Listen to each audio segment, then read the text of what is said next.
Sobre o conflito entre Israel e o grupo terrorista Hamas. O chefe dos Hezbollah considera que a possibilidade de uma guerra total é realista. Na declaração feita hoje, Hassan Nasrallah disse que a possibilidade de essa frente registrar uma nova escalada ou uma guerra total é realista e pode ocorrer. O inimigo deve se preparar, fecha aspas. Esse foi o primeiro discurso do líder do grupo libanês pró-Irã desde o início da guerra em Gaza. Os Estados Unidos já tinham alertado sobre o comportamento do Hezbollah e de outros grupos armados da região. Nós e os nossos aliados temos sido claros. O Hezbollah e outros atores, estatais ou não estatais, não devem tentar se aproveitar do conflito em curso, fecha aspas, disse um porta-voz do Conselho de Segurança Nacional dos Estados Unidos. Tensão aumentando também nas questões diplomáticas e políticas e com a possibilidade de um envolvimento maior de outros grupos que atuam naquela região, a exemplo de Hezbollah. Eu quero já aproveitar e trazer também informações lá do local, conversando com o André Lageter, que é engenheiro em Israel, mora no país há 23 anos, lá em Tel Aviv. André, seja muito bem-vindo aqui ao 3 em 1, é um prazer recebê-lo. Gostaria de perguntar primeiro como está a situação nesta sexta-feira. Vocês passaram por algum momento de sirenes soando mais uma vez, de terem que se proteger? Traga as atualizações, por favor. Uma boa tarde, boa noite aí no país. Boa tarde, boa noite aqui de Israel. Hoje a gente saiu de Tel Aviv, a gente veio aqui para a casa da minha sogra, perto do Mar da Galileia. Aqui, por enquanto, nessa área não tem sirenes. A gente todo mundo aqui ficou observando o que o Nasrallah foi falar hoje no Hezbollah. A gente está mais perto da fronteira com o Líbano do que geralmente a gente está em Tel Aviv. Então, assim, hoje o dia foi um pouco apreensivo por causa do discurso, mas o dia em si foi mais tranquilo, sem nenhum alarme. Hoje a gente não teve que sair correndo para nenhum bunker ou nenhum quarto de segurança, ao contrário do que vem acontecendo quase todos os dias durante o dia a dia em Tel Aviv. André, acabei de trazer a informação sobre uma possibilidade do Hezbollah entrar de uma maneira mais intensa aí nesse conflito. Como que essa notícia cai aí para você? A verdade é que aqui em Israel a gente, de alguma maneira, a gente está preparado para isso. A gente está esperando que isso aconteça. Eu acho que a população de Israel, o exército de Israel está preparado. Assim, o que aconteceu no dia 7 de outubro, os massacres terroristas do 7 de outubro não vão acontecer de novo, porque dessa vez o exército está preparado. E, assim, existe apreensão do dia a dia, a gente sente no dia a dia, as crianças estão apreensivas, as crianças não querem ir para a escola. Tem diversas áreas do país onde os pais não se sentem seguros em deixar as crianças irem para a escola, por exemplo, mas acredito que todo mundo aqui tem a noção de que essa é uma guerra que a gente tem que ganhar, porque faz parte da nossa sobrevivência aqui em Israel, faz da parte da sobrevivência do nosso povo judaico no mundo inteiro. A gente vê hoje em dia o nível de antissemitismo em todas as partes do mundo. Então isso só aumenta para a gente a certeza de que a gente não tem nenhuma outra opção a não ser lutar e ganhar essa guerra. E a partir dessa luta você consegue vislumbrar ou visualizar esse momento de virar a página ou até mesmo essa vitória que você está mencionando a curto prazo, hein, André? Eu não acredito em curto prazo, eu não acho que dê para ter uma vitória ou realmente conseguir eliminar o Hamas de Gaza em curto prazo. Eu acredito que seja uma guerra um pouco mais prolongada. Assim, eu particularmente falo com os meus filhos que é uma questão de meses, não de semanas. E eu realmente espero que ao final dessa guerra a gente tenha uma oportunidade de realmente atingir uma solução diplomática com o mundo para o problema. A gente, assim, nós aqui em Israel só queremos viver em paz e faz parte de viver em paz ter países ou pessoas que queiram viver em paz ao nosso lado.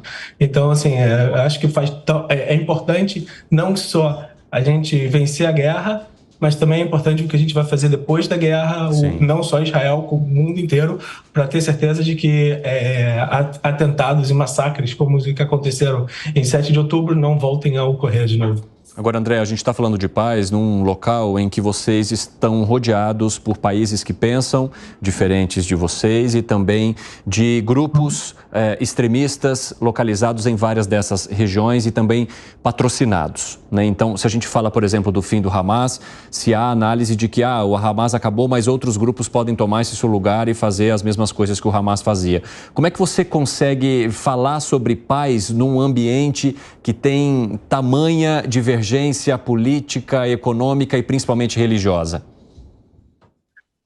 Não é fácil, assim, é muito difícil falar em paz, é muito difícil imaginar a paz. Mas, assim, no fundo da nossa mentalidade, do nosso coração, a gente tem que pensar que do outro lado tem também pessoas que queiram paz e que eles consigam também expulsar esses extremistas do outro lado. O que é claramente muito claro para todo mundo aqui que não vai existir paz enquanto tiver todos esses grupos terroristas financiados pelo Irã. É muito fácil falar que é o Irã que faz tudo aqui nas nossas fronteiras, em que eles podem achar que podem atacar e matar, estuprar, decapitar pessoas, cidadãos israelenses que estavam na casa deles no fim de semana e achar que nada disso pode acontecer.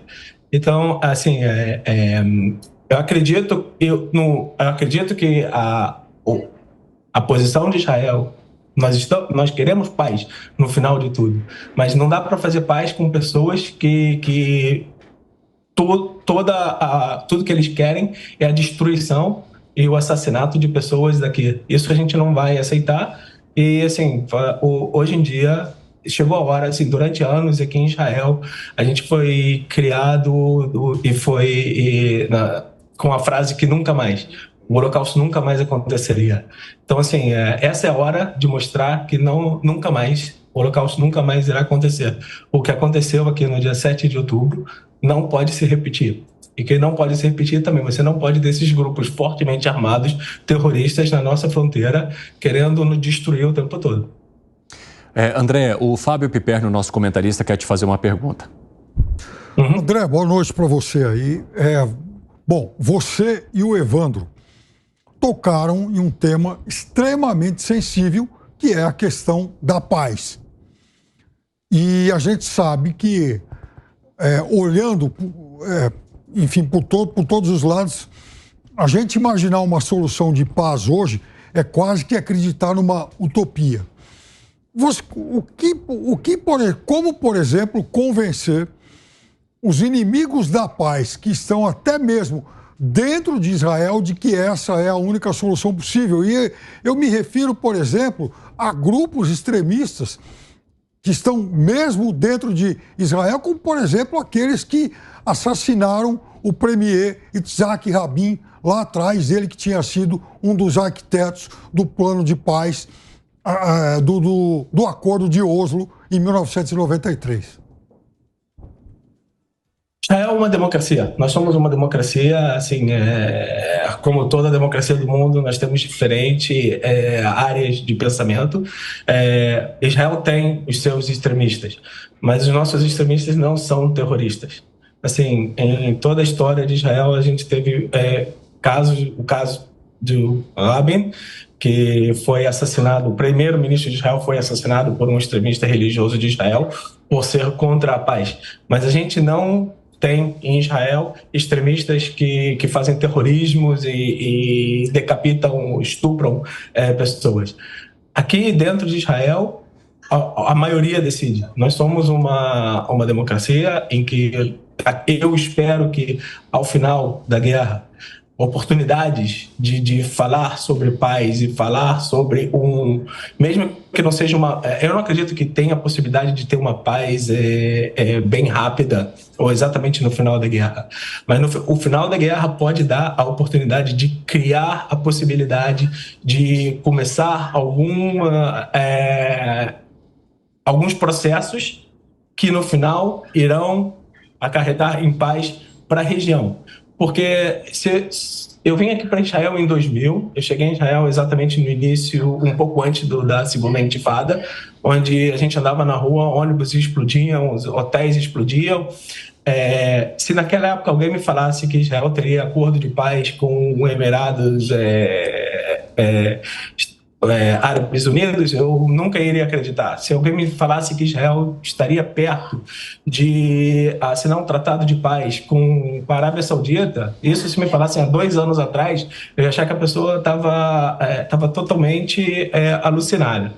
Então, existem processos acontecendo, existem países árabes que querem também ficar em paz. Existem muitos grupos terroristas, que eles são responsáveis por toda a destabilização da região, inclusive desses países árabes que estão querendo ter paz e melhorar a qualidade de vida da sua própria população. Provavelmente será um processo demorado, mas assim, eu espero que o fim dessa guerra possa abrir a janela de oportunidade para você conseguir, para que nós conseguimos, as pessoas mais moderadas da região consigam começar esses processos que vão trazer paz para não só Israel, para muitos dos nossos países vizinhos também. Assim, acredito que um bom exemplo é se você falar hoje em dia com uma pessoa que não é xiita no Líbano, ele também estaria muito feliz em alguém conseguir tirar o Hezbollah de lá e o Líbano ter uma vida normal. Eu não acredito que a maioria dos libaneses não apoie o Hezbollah. A maioria dos libaneses não querem uma guerra com Israel, assim como a maioria dos israelenses não quer uma guerra. Então, o foco tem que ser em retirar esses grupos terroristas da área e o foco tem que ser em quem financia, em quem patrocina, em quem treina esses grupos terroristas. André, eu agradeço muito pela tua conversa conosco hoje aqui no 3 em 1 e espero que a gente possa se falar novamente num outro cenário. Até a próxima. Obrigado.